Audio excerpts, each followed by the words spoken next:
Okay, now I have my 5 pieces.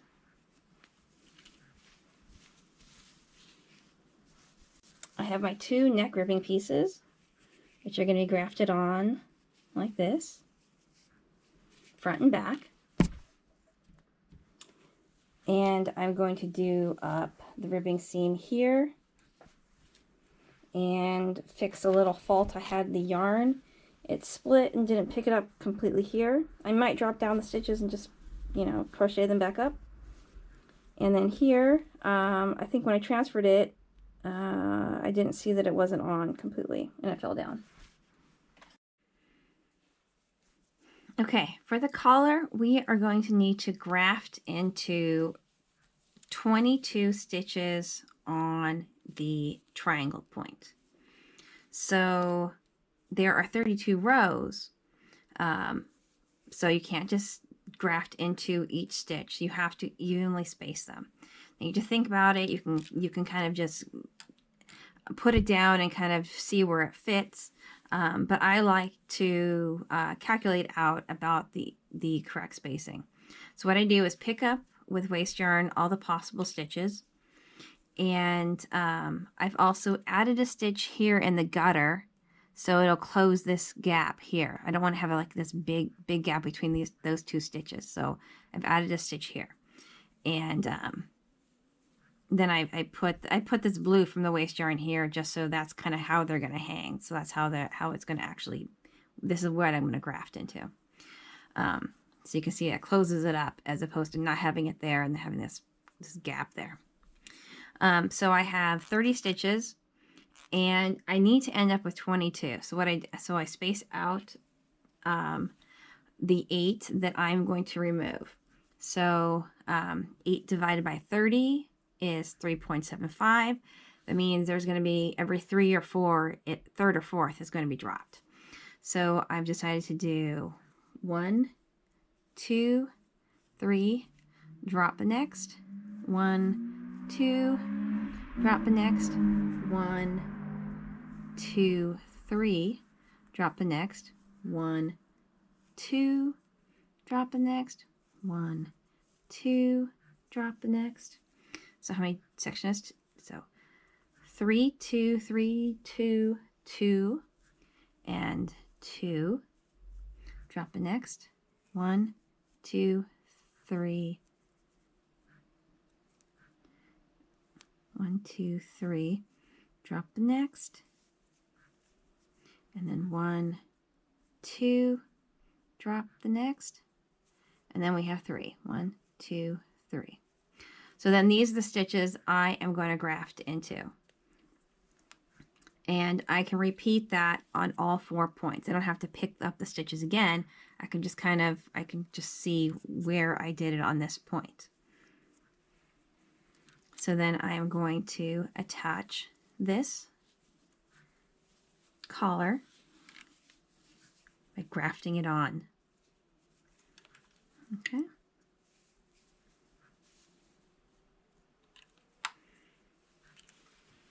Okay. Alternately, you could put this on a linker and attach it that way, but this is actually pretty thick yarn, 4-ply, and you can't split it, so you're going to have more bulk. So I just stay away from doing that with thicker yarns. That's best for thin yarns where you're using multiple ends and you can just use one end for the linker and then not have as much bulk on that. Okay, so I will attach that. I will attach the front collar, the back collar, and we don't attach the armpit yet. I'll show you how we do the armpit when I come back. So I have attached the collar to the front and the back, and then attached one arm opening. Sorry. Okay. Try again.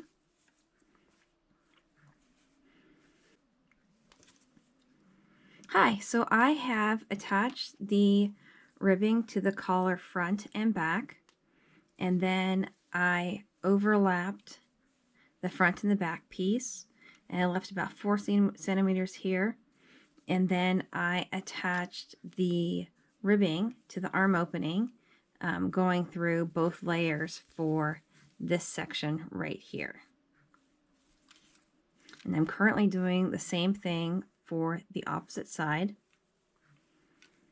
When I attached the collar, I picked up stitches with the waste yarn just to kind of space them out. You don't have to do that. I'm just very finicky about having it exactly equal. It's just one of my quirks. So I did that with the arm opening as well, except this time I used yarn from the work because I just didn't want to have to be sewing through the duplicate layers. It's pretty small and fiddly. I figured it would just be easier just to pick them up with the final yarn and then just weave in 2 extra ends. I just gave myself a little bit of extra work by weaving in 2 extra ends. Because I did that, I didn't graft on in knit stitch. I grafted on in one ribbing stitch. So let me get these untangled. So I'll show you how I did that.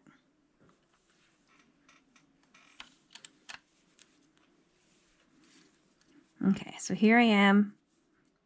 I'm coming out of this knit stitch at the top. So what I'm going to do is go in from the front, out from the front. So that's 2 that was 1, 2, 3 stitches going in a knit direction. And so this is the 4th. And then I switch to doing it as if I'm doing purl. So this is the first stitch that I'm doing purl. Oops. And then I'm coming from the back to the front and front to the back. So that's 1, 2, 3. And this is stitch 4. And then I'm going to do 4 the knitwise. Another way to think of it is you just on this top one, you just follow this yarn. And you can see what it does underneath. So this is actually the action I'm going to need. I am going to go in from the front and then out from the front. So that's what I'm going to do. In from the front, out from the front.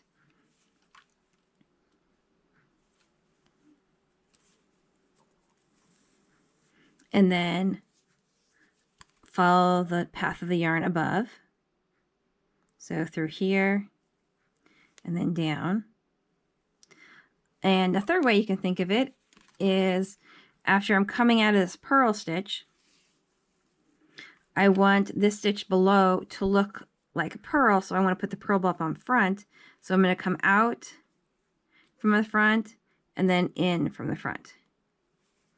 And so that made a purl bump down here. And then you just follow the path of the yarn on the top.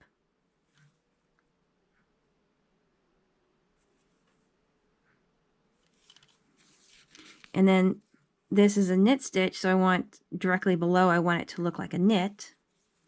So in from the front, out from the front, and then follow the path.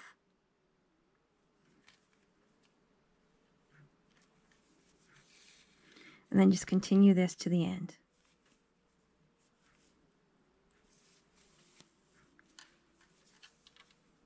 And I'm leaving a little slack. That's because I like to have a little bit more space to work with right here. And I go in after a few stitches and just tighten them all up to the slack to the right tension that I want.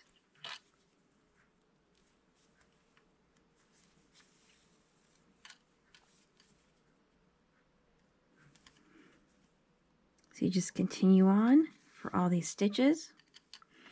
And then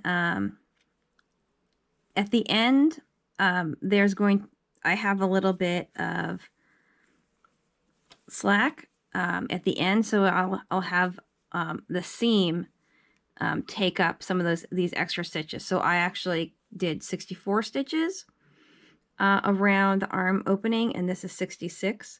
So those 2 stitches are what's going to make up this seam.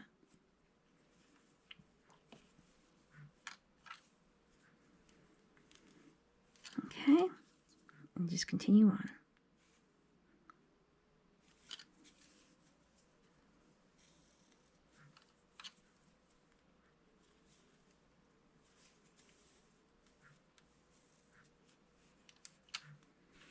Okay, and to the end, and then just weave. See, this takes up 2 of the stitches.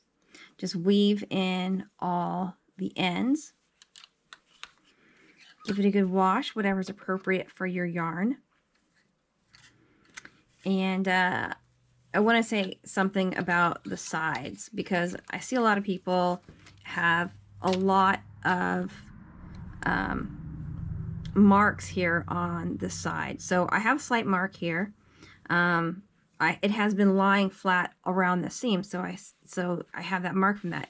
But if you look at this, it doesn't really look like I have a noticeable side. Like there's no ladders, there's no tightness. If you look at the inside, it also looks consistent. Maybe just teeny bit tight on that, but it's not too bad. So if you have a noticeable mark and it doesn't go away after you wash or block it, then you'll want to test to see how far apart your beds are. And I think there is some documentation out there somewhere, which I will try to link, to adjust your beds. Okay, so I'll finish and I'll show you the final product on the model.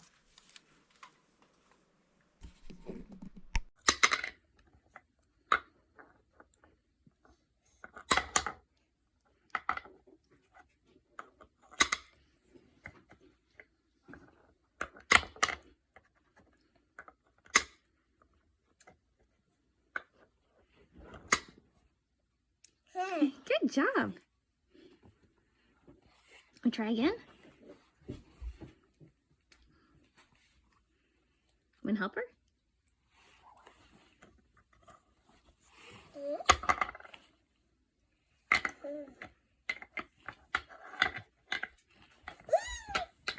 Let me do it again. Let me do it again.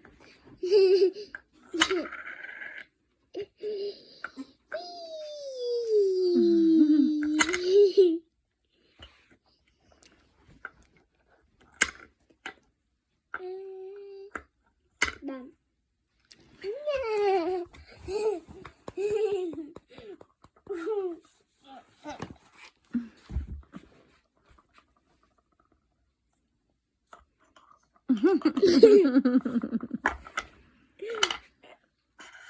I would so need like button.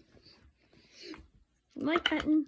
Boing, boing, boing, boing. While I have you here, you see this loop is okay.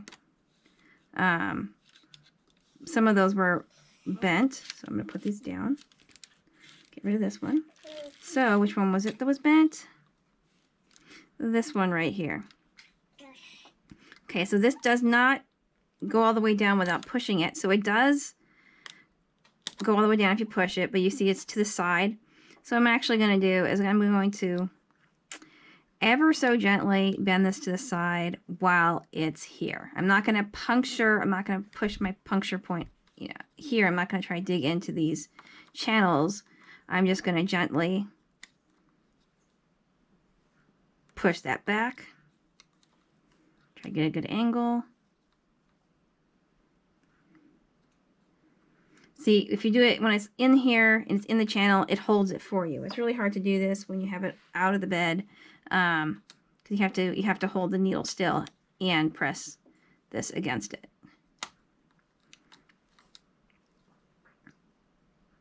So you want to bend it a little further past where it has to go, because it'll kind of bounce back a little. So still not going in there easily, so just keep doing it. Hope to get to the right angle and the right amount of force. And if you break it, well, you were going to replace it anyways. So it's okay if you break the needle. Remember also when you're bending this, it looks like it's further to the side than it is, but the needle is bending slightly as well. So it feels like a little better. It's not as hard to push it in. So you have to bend it both past where it needs to go, just because the metal will bounce back, and also because you were actually bending the needle here too. Give it a little bounce. See, that looks a lot better already. See, and look at that. I didn't have to force it. Look, I don't have to replace that needle now. It just sits normal, just like the other ones. Which one even was it? I can't even remember. See? We're good. We saved a needle. So you can go through your needles and see which ones you have to force into that little spot. If you have to force it into the spot, try to bend it a little. Obviously, if, you know, the head's missing or, you know, part of the latch is broken, you know, definitely replace it. But just try to give it a little bend. They may look like they're ruined, but you can see I can't tell which one it was now. And if you are having problems with your work, needles are not knitting off properly, just go through and test them. Try to press these all in and up. See, they should go down nicely and up nicely. So this one's a little stiff, but I don't have to have any force. It's just not automatically going down. And it's centered, so I'm not going to do anything with that one. But it is a little different. If I was looking for an error, I might look and say, oh, this one's not acting the same. It's still going up and down freely with no force. It's just not going down automatically. It's just popping back up. See those, you know, it goes back down automatically. That one might be a little... Yeah, so you can just inspect them all. These are all looking pretty good. This one here also is the same deal. Yes, I have to force that down. So I can also tell which way I need to bend it. You know, I can see it slanting to the left, so I just have to bend it a little to the right. This one is not nearly as extreme as that other one was. It doesn't even look off. But still just a teeny bit of force required. Give it a little gentle nudge, or don't try to use this point to puncture anything. Just kind of I'm using the side here. So that went down a lot easier. And just play around. Try to salvage what needles you can. And also, if you force it down and hold it in there, it'll also help bend the needle a little bit. It won't bend it all the way you need it to bend, because when it pops out, it will still be to the side. But at least when you come back, you can come back to it later, and you won't have to do as much bending. So let's say you used your transfer tool and got it stuck and everything got bent. Well, just try to stick all the pieces down for a while and then come back to it and try to fix them. I mean, that's when my pieces get bent, is when I have E100 or something and it jams for some reason. That's a lot better. Just the very last end, it doesn't like to push down without force. That's a lot better. Just hold it down there. You know, inspect both beds. It's definitely easier to inspect the front bed. But they all look pretty good. I haven't had any issues with that kind of stuff.